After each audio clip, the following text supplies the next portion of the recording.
Good morning viewers and welcome back to the channel. Here's old Trev, he's busy gearing up here. Morning Trev. How's it Brett? Had finished up earlier this morning. Got those crows or the hoender on to wake you up. Yeah, it's a bit jobs, that alarm clock worked. It's a bit cold this morning and man. It's still a bit dark here, so I'm just going to head over to the map quickly and just show you our route that we're going to take for the day. Right, today our starting point is here in Walvis. We're about 40 kilometers out from there, where our accommodation is, on a lovely farm here this evening.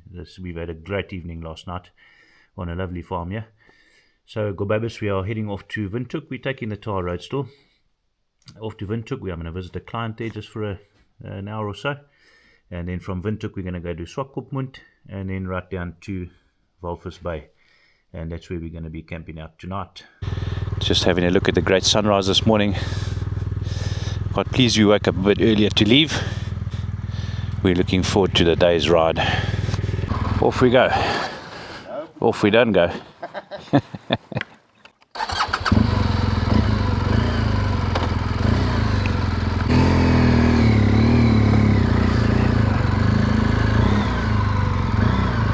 Quick open of the gate here. I see they have left it open for us, fortunately. The roosters, by the way, are crowing from about 3 o'clock this morning, so I didn't get too much rest last night. In between the crowing, the cockle-doodle-doos and what so on. Let's just let Trevor get out here and then I'll close their gate for them. The sand is so soft here, even with the widened footstand plate at the bottom. It sinks into the sand so easily. I think I'll just grab a pipe and put it under there, just in case.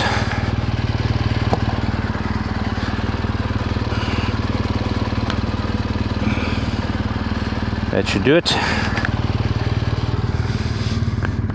Here comes Trev.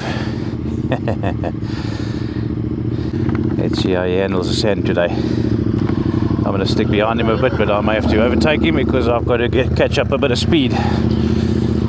Otherwise the Geen Sand wants to lose its front wheel under me. Still got my tyre pressures a bit low. I see with the cold evening and morning temperatures here, they've gone down even lower. I've got the front one at 0.8, the rear one sitting at 1.3 now. But when I get to the tar road, I'll up the pressures again. This short little piece here for about 100 meters is fine. It's the next 3 or 4 k's off the farm. That's the dodge part. I'm going to try and keep the Geen Sand a bit slow this morning, just so that I can keep an eye on Trevor. I'm not worried about myself, only my fellow companionship here. This sand is not even thick over here on this road, and I tell you, the front wheel just wants to fall out. I'm doing 20 k's an hour. It just wants to fall out of underneath you. He's really taking it slow and easy. He's telling me to pass him, but I'll just stick behind him for now. I've noticed from yesterday that you can't just all of a sudden wax the throttle. It sends the big bike out of control in the sand. You've got to gradually lift the throttle until you get to a comfortable speed that the bike's just sitting nicely in the sand. Right, this is where the thick stuff starts. Okay, he's telling me to go ahead. He'll probably feel more comfortable. Oopsie daisy, there you go. Alright, I'm going to keep my speed up a little bit then. Just not too quick, because I don't want to lose sight of him behind me. The Hippo Primary School on our left here. Lovely little palm trees, the only thing that's green in winter here now. Those Phoenix reclinated palm trees. I can feel the handlebars going all over the place.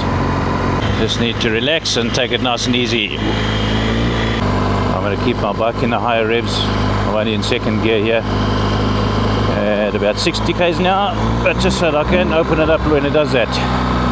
And it's quick enough on the response. So far so good. I see the end in sight. I see some what looks like guinea fowl ahead of us as well. They're going to have to move. I'm certainly not going to try and avoid them. Oh well. Give the last bit of a go. There we go, lovely. Okay, I've made it without incident. Let's hope old Trev gets you all in one piece. I'm just going to lift the pressures in my tyres while we're at it. Here he comes. I see the light is still upright. Let me get my pump out so long. Almost here. Come on, Trev. And here he comes, all in one piece. Victory. Timu purchased the pump that I've got for the bike. Hey, we could have made a couple of cups of coffee already by now. There it is. But it's taken about an hour so far to pump up just from 1.3 bar to 2 bar now. So I guess we hurry up and wait. It's serving its purpose, but I'm going to have to put a bad review over there. And most of the other stuff that I bought on the Timu for, like bike kit and that sort of stuff, for camera cases, that sort of thing, all been great. This one, not such a good purchase. We're all pumped up now. Took about 100 light years with a Timu pump. Destination Swakopmund. Nice fresh morning. I don't think it went anywhere near as cold as what they said it was going to go to last night. Pretty chilly still though. What a lovely sunrise this morning over the game reserve to the left of us here. Magnificent. Check how that sun just laps over the bushveld. Man, it gives me goosebumps. Could be the 0 degrees it's dropped down to, giving me the goosebumps. We're going to find a filling station for Trev just to top up with a couple of litres. He just doesn't have enough to get to the next town. We'll stop at the filling station we asked for directions at yesterday.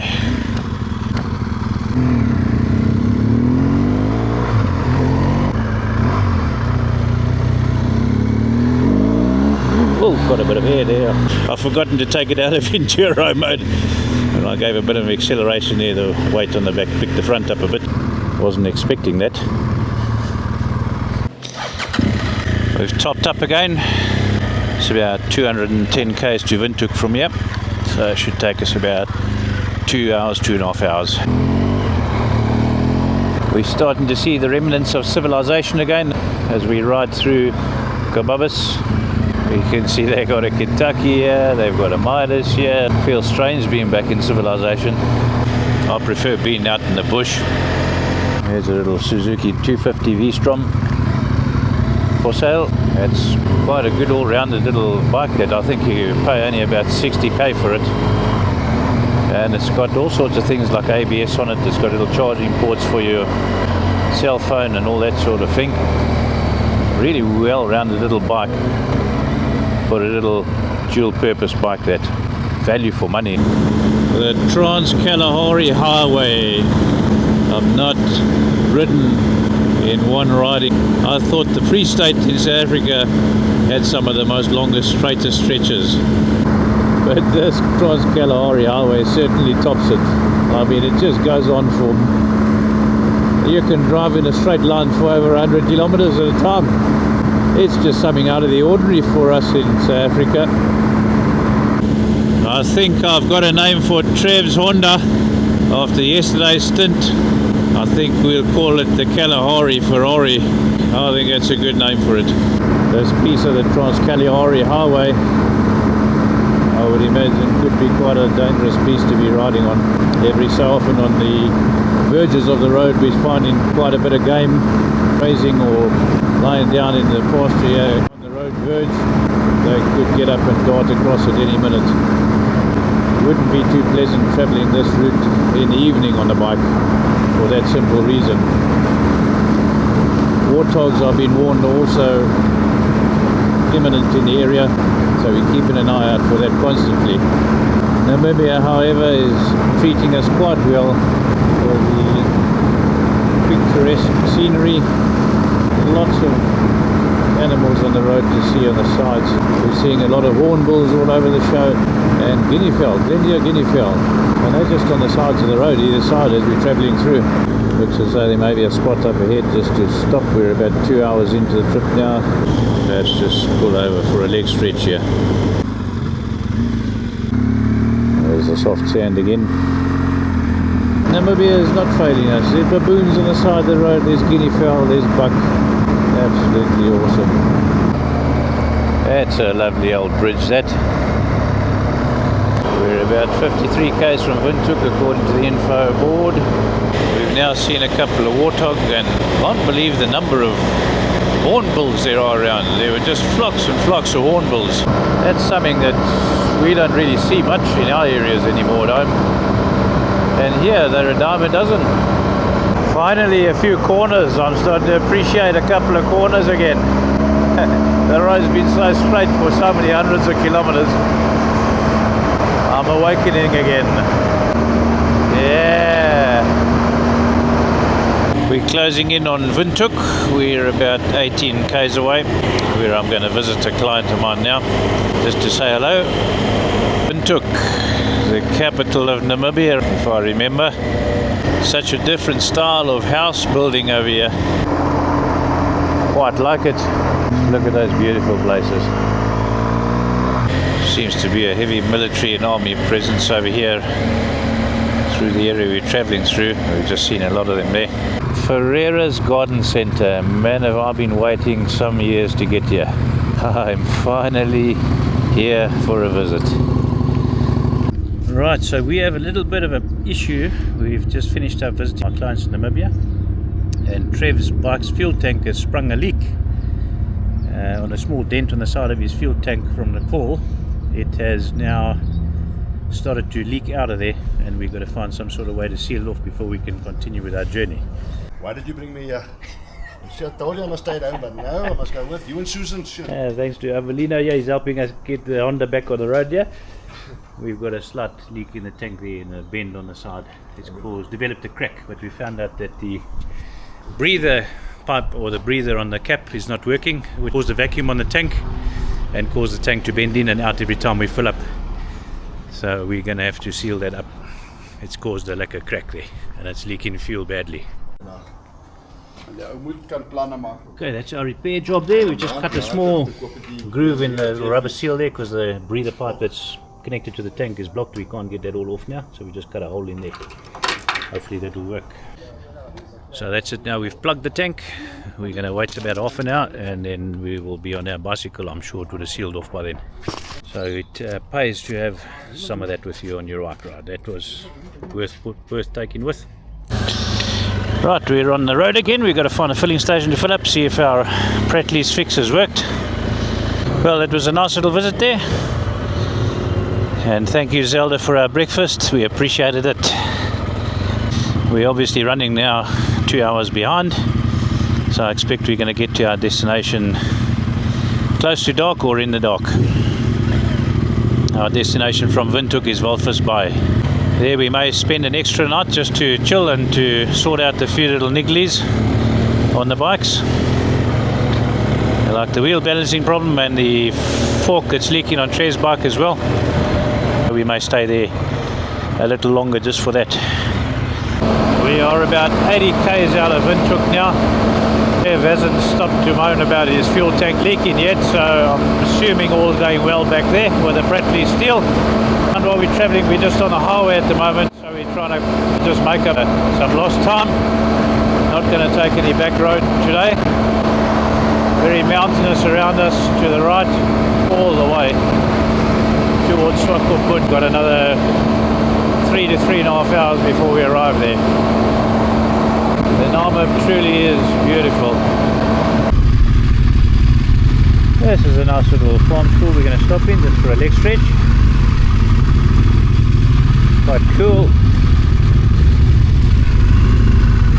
Oh, look at the succulent garden here. Beautiful.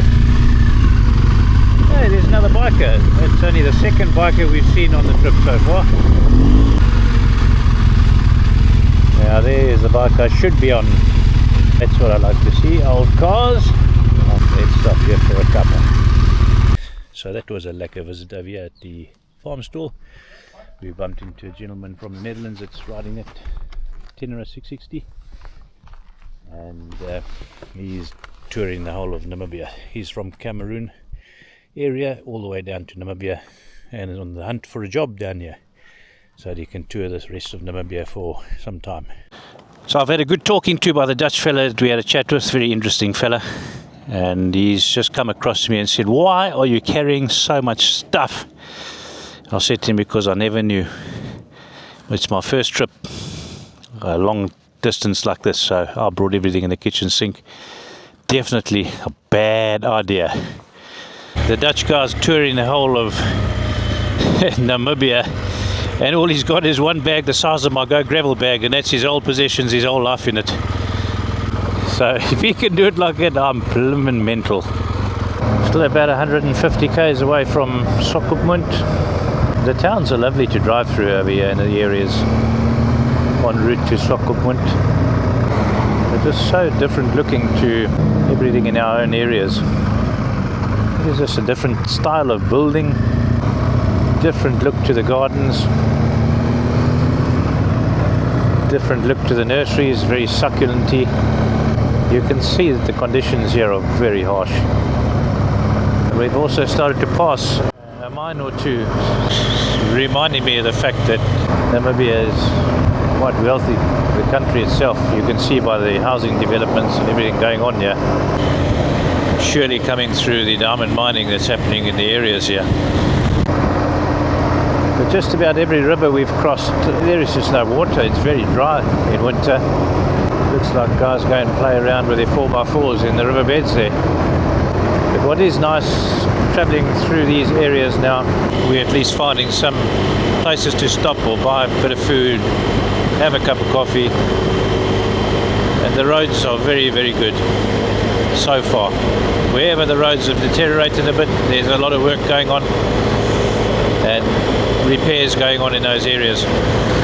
One thing to note is we've passed a couple of police stops entering into Windhoek and leaving Windhoek. So I'm quite sure through all the diamond mining and that sort of thing that's going on here, there may be some illegal activity. Military presence is quite high in the town, and policing seems to be quite high in the area as well. Quite interesting, almost intimidating when you're riding through, but no hassle whatsoever. They just passed us through quickly, no problem at all. People are very friendly here in the Namib.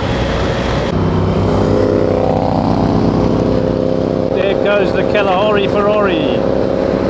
Landscape around us is starting to change dramatically coming towards Swakopmund. We can see in the distance a lot of dust in the air, almost kind of an eerie feeling as we're travelling along. I assume that's because we're coming closer to the desert areas, but in the far distance a lot of dust. The wind has picked up a little bit and given the bike a bit of a hard time on the straights. But all around in the distance there you can see very dusty. We were told in Windhoek before we left that there has been a couple of dust storms in the areas we're going to over the past weeks. They last up to 3 days at a time, where you cannot see anywhere near in front of you. I'm not looking forward to that if that is the case with this wind that's picking up now. We'll have to see when we arrive. As the sun is starting to clock in for sunset, we're closing in on Swakopmund, and I'm having some time in the traffic here to think. I'm starting to earn some respect for the Kalahari Ferrari in front of us. She's been dropped in the sand. She's bleeding from the front left leg and suffocated from fuel all day. Got a tank puncture and we band-aided it up. Yet she carries on willingly, not defeated, shouting her V-twin notes in front of us. We have arrived in Swakopmund. We're going to take a quick ride around town. We're thinking of staying an extra night just to sort out a few things on the bikes and have a bit of a rest. So welcome to Swakopmund. How beautiful these Phoenix reclinata palms are looking down the roadways. Absolutely stunning. It's beautiful here in Swakopmund. I'm sorry we didn't book in here this evening.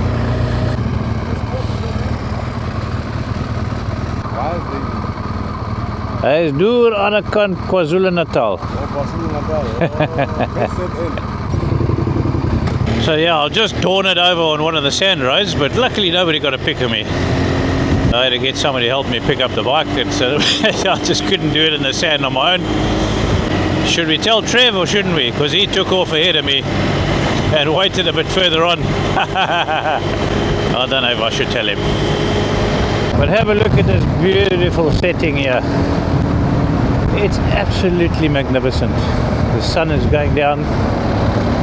We should make it there in time. We've got about a half an hour or so to get in before the closing time to our accommodation in Walvis Bay. And we'll decide from there where to tomorrow. But look at this desert here. It's so vast. I've never seen this in my life before. And it's such a privilege to have been able to come out here and see this.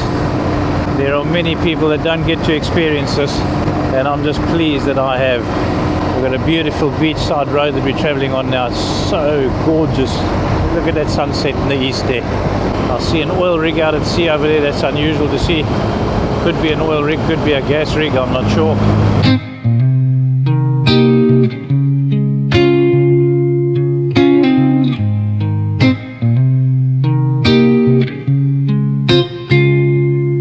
About words, but it sounds like you're envisioning an instrumental piece that truly captures a calm. What an awesome way to end off today's ride, ending up in a place like this. It's not about lyrics, I'd suggest I'm in awe. finger picking on a sun-soaked guitar. Occasional melodic bends reminiscing waves rolling ashore.